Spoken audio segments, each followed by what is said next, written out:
Is Tom Fitton, the president of Judicial Watch.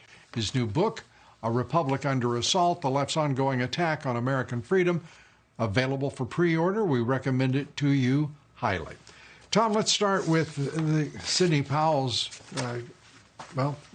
description of the situation in federal court in Washington, D.C., and the 4-year persecution of General Michael Flynn.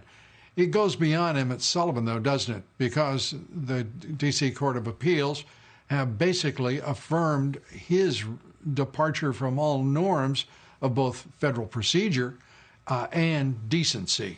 Your thoughts?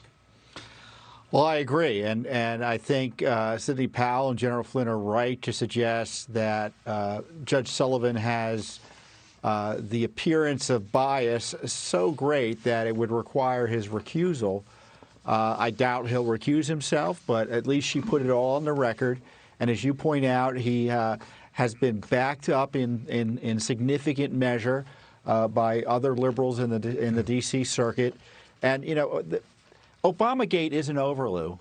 It's continuing, and you're seeing it continuing in Judge Sullivan's court. His behavior has been deplorable. Yep. It's been awful. I've never seen anything like it in all my years at Judicial Watch. The anger directed at Flynn while ignoring the evidence of criminal activity by the government is just remarkable. Judge Sullivan used to be a good judge. He ain't anymore. Yeah. Well, I want to congratulate you, speaking of not anymore, your appointment to the D.C. Commission on Judicial Disabilities and Tenure. You're no longer, you now have a direct role in assessing the capability and the integrity of judges. Congratulations on that. Give us a sense of what you want to do on that commission. Well, it's a presidential appointment. I'm obviously honored by the president's confidence in me, and obviously Judicial Watch indirectly. It's a key commission here in the District of Columbia that monitors the ethics and disciplines judges and potentially can remove them from the bench. So it's a serious business, and I'll be the only presidential appointee there. And I'm hoping to give the district the best judiciary in the country through my contribution to the commission. Lord knows we need all the help we can get for justice in this town. Well, we thank the president for appointing you to that important role, and we thank you for serving, and we thank you for taking on what is happening in the nation's capital, because the federal courts in that town, I will speak to you just as old Tom Fitton, the head of Judicial Watch, not the new Tom Fitton in your commissioner role, but it's deplorable to see what the federal judiciary has become in this country. This, as you point out, this political corruption has gone well beyond the FBI and the DOJ. And it's the federal government broadly. It's the federal judiciary. There's a stench now emanating from what used to be the greatest court system in the world. It is no longer that. Your thoughts? Well, this position I'm in relates to the local D.C. court system, not the courts that Judge Sullivan and his senior colleagues sit on.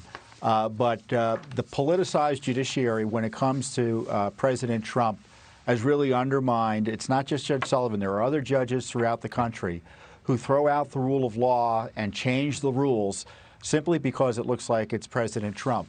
And you see partisan decision-making even as we approach the elections, where you have judges changing election rules to help one side.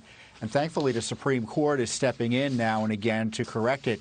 But they're not only undermining the rule of law, they're undermining the confidence in our elections by playing games through their judicial decision-making. It's really an awful time and an awful threat to our, as my book notes, our Republican form of government. Absolutely. Tom, before we leave you, give us your sense of what you would expect from tonight's debate and what you're hoping for.